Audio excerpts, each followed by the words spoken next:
السلام علیکم۔ ہمارا آج کا عنوان ہے سبق اردو ادب میں عید الفطر، جس کے مصنف ڈاکٹر وحید قریشی ہیں، اور آج کی ہماری سرگرمی ہے پڑھائی اور وضاحت، جو کہ ہم صفحہ نمبر 43 اور 44 سے کریں گے، اور اس کے ساتھ ساتھ ہم سبق کا خلاصہ کریں گے اور الفاظ معنی دیکھیں گے۔ اس سے پہلے ہم دیکھیں گے کہ گزشتہ لیکچر میں ہم نے سبق اردو ادب میں عید الفطر، جس کے مصنف کا ہم نے تعارف پڑھا، اور ہم نے پڑھائی اور وضاحت کی صفحہ نمبر 42 اور 43 سے۔ جیسا کہ نام سے ظاہر ہے، اردو ادب، ادب کسے کہتے ہیں؟ ادب زندگی کا آئینہ دار ہے، ادب حقیقی زندگی کی ترجمانی کا نام ہے، گویا ادب زندگی ہی سے کشید ہوتا ہے۔ عید الفطر وہ عید جو روزوں کے شکرانے میں منائی جاتی ہے، یعنی ہم یکم شوال کو مناتے ہیں، اور سبق میں ہم نے دیکھا کہ اردو کی غزلیہ شاعری میں عید کا جو موضوع تھا وہ صرف محبوب سے ملاقات اور اس کی خوبصورتی کو بیان کرنے کی حد تک محدود تھا، لیکن 1857 کی جنگ آزادی کے بعد جب اردو کی غزلیہ شاعری کو وسعت ملی اور اردو شاعری کی حدود کو وسیع کیا گیا، تو یہ موضوع کئی جہتوں میں پھیل گیا، اور پھر اردو کے عید کے موضوع کو لے کر نئے نئے موضوعات میں باریکیاں پیدا کی گئیں اور اسے ادبی خوشی کے جذبات تک بیان کیا گیا۔ اور پھر اس میں ہم نے دو اشعار بھی دیکھے، جو کہ ایک ہم نے دیکھا کہ اس میں ہمیں کس طرح سے چاند کو دیکھ کر خوشی منانے کا ذکر ہے، اور پھر علامہ محمد اقبال کا شعر بھی تھا کہ جس میں انہوں نے عید کے چاند کی منظر کشی کو بیان کیا اور اپنی بچپن کی یادوں کو بیان کیا۔ اب ہم چلتے ہیں سبق کے مصنف کی طرف، جو کہ ڈاکٹر وحید قریشی ہیں۔ 1925 میں آپ پیدا ہوئے اور 2009 میں آپ کا انتقال ہوا۔ آپ کی اہم تصانیف میں مطالعہ حالی، شبلی کی حیات معاشقہ، مقالات تحقیق، اقبال اور پاکستانی قومیت، شاہ جہاں نامہ، جس کو آپ کی ترتیب کس نے دیا، اس میں آپ دیکھ سکتے ہیں کہ مختلف ہمیں نام نظر آ رہے ہیں، لیکن ڈاکٹر وحید قریشی کا نام بھی شامل ہے۔ ڈاکٹر وحید قریشی کو ان کی علمی و ادبی خدمات کے صلے میں حکومت پاکستان نے تمغہ برائے حسن کارکردگی اور صدارتی اقبال ایوارڈ عطا کیا۔ عید الفطر یعنی عید کے چاند کو دیکھ کر شاعری کرنے کا رجحان جو کافی عرصے سے چلا آ رہا ہے، یعنی اردو شاعری میں ابتدا ہی سے موجود ہے۔ آج ہم اسی کا اگلا حصہ پڑھیں گے سبق کا۔ یہ میں آپ کو ایک دفعہ پڑھا چکی ہوں، اس کو ہم ایک دفعہ دوبارہ دیکھ لیں کہ اقبال کے ہاں عید صرف ہمیں خوش ہی نہیں کرتا، ہماری ہنسی بھی اڑاتا ہے، ہمارا مذاق بھی اڑاتا ہے۔ یتیموں کی عید کے بارے میں بھی اقبال اس رویے کی عکاسی کرتے ہیں، ترجمانی کرتے ہیں، جس پر نثر نگار، نثر لکھنے والے بھی خامہ فرسائی کرتے رہے ہیں، لکھتے رہے ہیں، تحریر کرتے رہے ہیں۔ یاد طفلی، بچپن کی عید کی یاد، یہاں پر یاد طفلی سے مراد ہے بچپن کی یاد۔ علامہ اقبال کو عید کے چاند کی تصویر کشی پر، یعنی منظر کو بیان کرنے پر یا منظر کشی پر مجبور کرتی ہے، اور وہ منظر کشی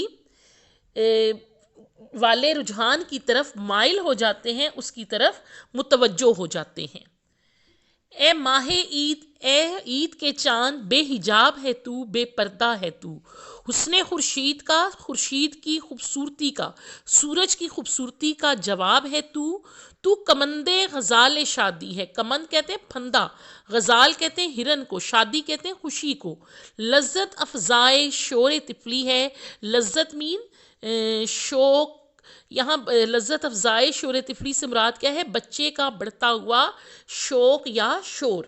اس سے آگے دیکھیں کہ مجموعی طور پر عید الفطر سے متعلق موضوعات ہماری شاعری کے بنیادی رخ کو ظاہر کرتے ہیں، یعنی کہ عید الفطر کے پر جو موضوع دیکھیں تو انہیں ہمیں اپنی شاعری کا رخ معلوم ہوتا ہے۔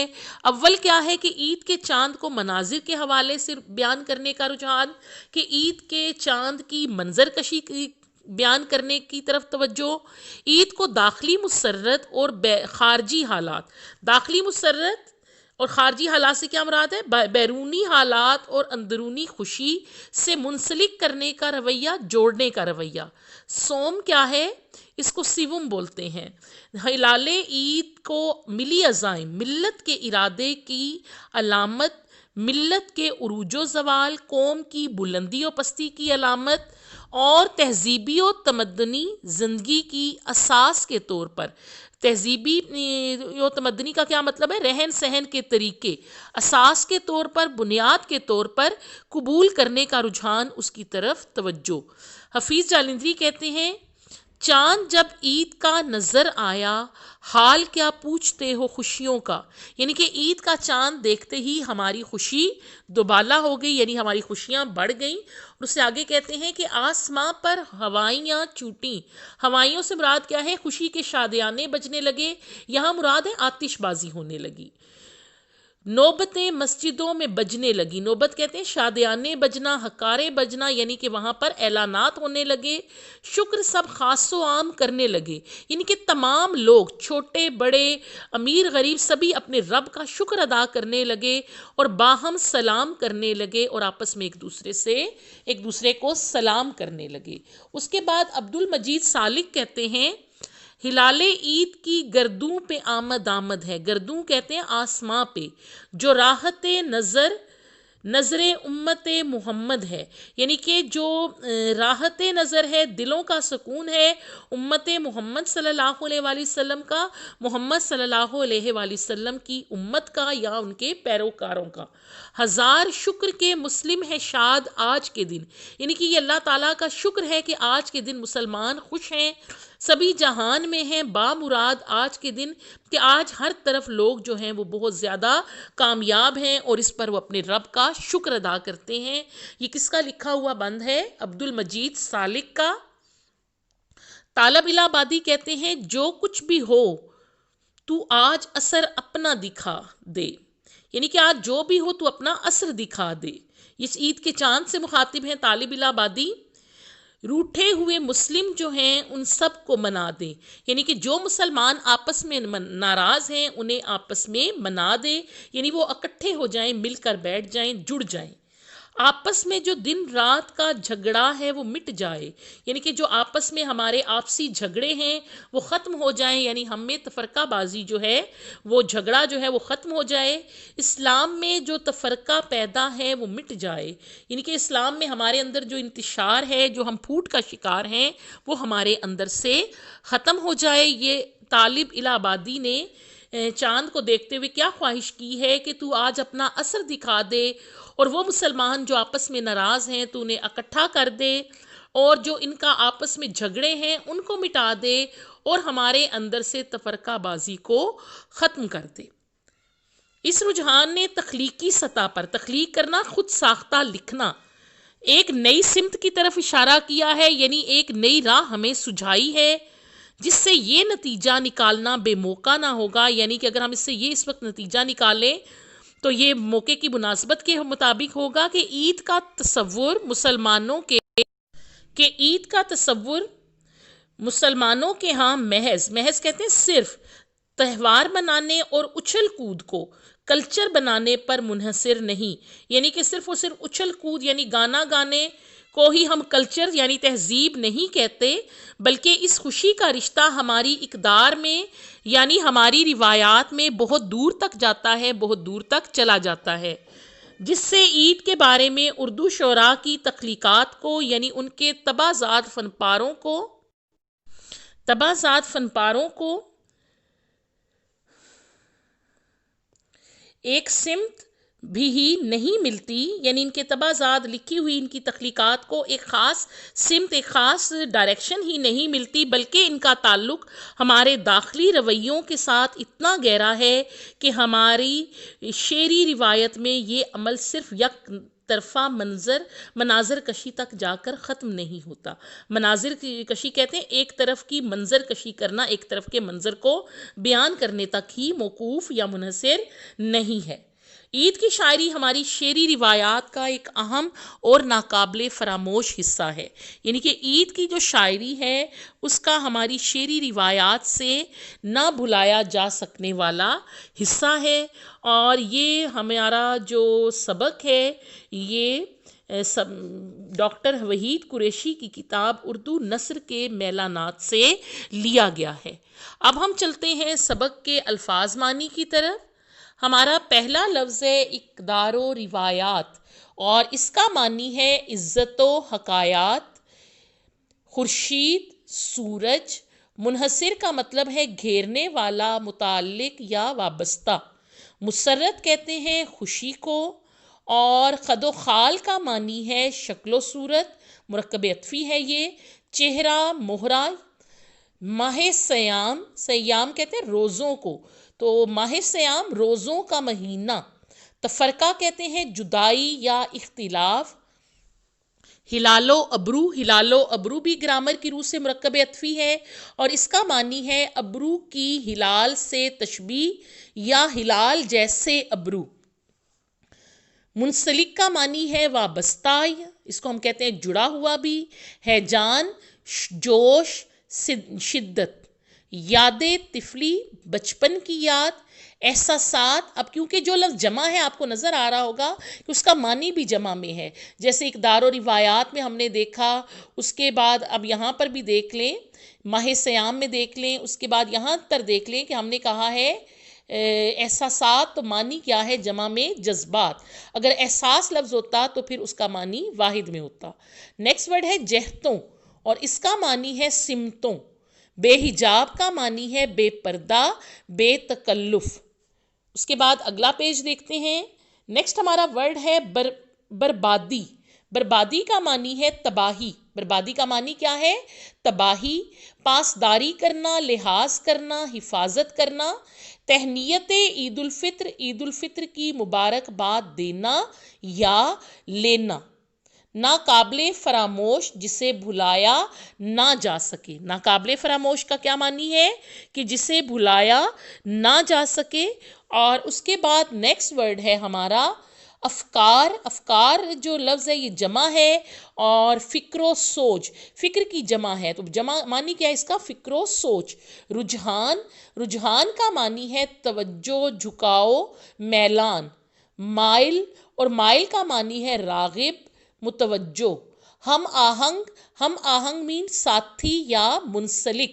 متوسط طبقے، متوسط طبقے کا معنی ہے، یہ لفظ ہوتا ہے متوسط، اور اس کا معنی ہے اوسط درجے کا طبقہ یعنی درمیانہ طبقہ۔ علامت کا معنی ہے نشانی۔ علامت کا معنی کیا ہے؟ نشانی۔ اور آخری ہمارا لفظ ہے عزائم، یہ عزم کی جمع ہے، اور عزائم کا معنی کیا ہے؟ ارادے۔ اگر لفظ عزم ہوتا تو معنی ہوتا ارادہ، لیکن کیونکہ لفظ عزائم ہے تو اس کا معنی کیا ہے؟ ارادے۔ یہاں تک ہم نے الفاظ معنی کیے ہیں سبق اردو ادب میں عید الفطر کے۔ اب ہم چلتے ہیں اس سبق کے خلاصے کی طرف۔ خلاصہ اس کا دیکھیں کہ ڈاکٹر وحید قریشی اردو، عربی، فارسی زبان و ادب کے اہم محقق، محقق کہتے ہیں تحقیق کرنے والے، اور نقاد ہیں، نقاد مین تنقید کرنے والا، یعنی کہ کسی کے لکھے ہوئے پر اپنی رائے کا اظہار کرنے والا۔ ڈاکٹر وحید قریشی اردو اور فارسی زبان و ادب کے اہم تحقیق کرنے والے اور نقاد تھے۔ ان کا زیادہ تر سرمایہ، یعنی انہوں نے جو زیادہ تر ادب لکھا، ادبی تنقیدی کتب پر مشتمل ہے۔ وہ زیادہ تر کون سی کتب پر مشتمل ہے؟ ادب کی تنقیدی کتب، یعنی آپ نے لوگوں کے لکھے ہوئے پر اپنی آراء کا اظہار کیا۔ ان کے بعض علمی کارناموں پر، یعنی انہوں نے جو بعض علمی کارنامے سر انجام دیے، ان پر حکومت پاکستان نے انہیں تمغہ برائے حسن کارکردگی عطا کیا۔ انہیں کون سا تمغہ دیا گیا؟ تمغہ حسن کارکردگی، یعنی کہ یہ وہ ایوارڈ ہے جو کہ مصنفین کو، ادیبوں کو ان کی تحریروں کی خوبصورتی پر، یعنی کہ فن کی خدمت کے صلے میں عطا کیا جاتا ہے۔ اب ہم شروع کرتے ہیں سبق کا خلاصہ۔ اردو شاعری کی ابتدا غزل سے ہوئی۔ اردو شاعری کہاں سے شروع ہوئی؟ غزل سے، اور ابتدائی دور کے موضوعات میں، موضوع کی جمع ہے یعنی عنوانات میں عید، عید کا چاند، ہلال و ابرو، ہلال و ابرو کے بعد ہے محبوب سے روزے عید.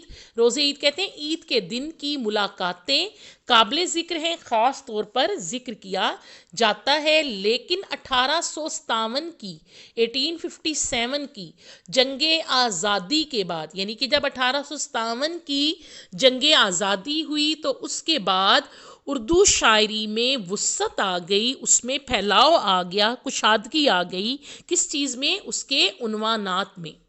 نظم کی طرف رجحان بڑھ گیا، توجہ بڑھ گئی اور مختلف موضوعات پر نظمیں لکھی جانے لگیں.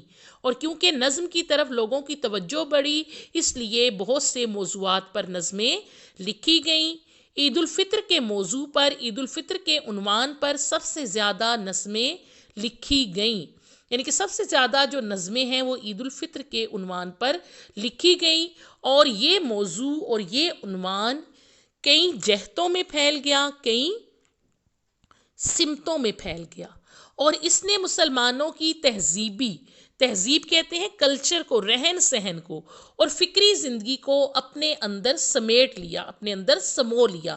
مسلمان فیشنیبل خاتون کی ڈائری سے چل کر رسول پاک صلی اللہ علیہ وآلہ وسلم کی عید تک، اور عید الفطر ہمیں متوسط کہتے ہیں کہ وہ طبقہ کہ جو کم حیثیت ہے یا جن کے پاس روپے پیسے کی کمی ہے، متوسط اور غریب طبقے کے مسائل و حالات سے منسلک نظر آتی ہے، جڑی ہوئی نظر آتی ہے. متوسط کا جو لفظی معنی ہوگا وہ ہوگا اوسط درجے کا طبقہ یا درمیانہ طبقہ. اور غریب سے مراد کیا ہے؟ کہ جن کے پاس اپنی ضروریات کو خرچ کرنے کے لیے پیسے کی کمی ہے یا ان کے پاس پیسہ موجود نہیں ہے. اس وسعت پذیری کی وجہ سے، یعنی کہ یہ جو وسعت ملی، کشادگی ملی، اس کی وجہ سے اس موضوع کی، اس عنوان کی جڑیں ہماری ادبی روایات میں، روایت کی جمع ہے، یعنی کہ ہمارے ادب میں پھیل گئی ہیں، بہت دور تک گئی ہیں. خواجہ حسن نظامی نے دلی کی بربادی کے بعد شہزادوں اور شہزادیوں کی قسمہ پرسی میں، یعنی ان کی غربت میں عید بسر کرنے کا ذکر، عید گزارنے کا ذکر خاص طور پر کیا ہے، جو دینی جذبے کی شدت اور مذہبی امور سے گہری وابستگی، یعنی کہ ایک تو وہ ہماری دینی جذبے کی جو ہماری شدت ہے اس کو، اور مذہبی امور سے، مذہبی کاموں سے ہمیں ہمارے لگاؤ کو، ہماری وابستگی کو ظاہر کرتے ہیں. اس کے آگے ہے، اس روایت کا آغاز سر سید احمد خان سے ہوتا ہے. سب سے پہلے اس روایت کا آغاز کس نے کیا؟ سر سید احمد خان نے کیا. کس نے؟ سر سید احمد خان نے. حسن نظامی کے موضوعات میں، لفظ موضوعات موضوع کی جمع ہے، عظمت رفتہ کی یاد، یعنی گزرے ہوئے خوبصورت وقت کی یاد، یعنی کہ وہ وقت کہ جب بہت زیادہ آپ کہہ لیں کامیابیاں تھیں، مسلمانوں کا بول بالا تھا. عید کو علامتی حوالہ عطا کرتی ہے، علامتی حوالہ عطا کرتی ہے یعنی علامت کے طور پر، نشانی کے طور پر. حالی کی نظم تہنیت عید الفطر. تہنیت کا لفظی معنی ہوتا ہے عید الفطر کی خوشی منانا. تہنیت مین خوشی یا مبارکباد دینا یا لینا بھی آپ کہہ سکتے ہیں. میں خوشی کے جذبے کی عکاسی کے علاوہ، یعنی کہ ایک تو خوشی کے جذبے کو ظاہر کرتا ہے، اور اس کے علاوہ عید کو مذہبی اقدار سے بھی ہم آہنگ کیا گیا ہے، اقدار سے، مذہبی روایات سے بھی جوڑا گیا ہے. اقبال کے ہاں ہلال عید صرف ہمیں خوش ہی نہیں کرتا، یعنی کہ علامہ اقبال کے ہاں عید کا چاند صرف ہمیں خوش نہیں کرتا بلکہ ہماری ہنسی بھی اڑاتا ہے، بلکہ ہمارا مذاق بھی اڑاتا ہے. مجموعی طور پر عید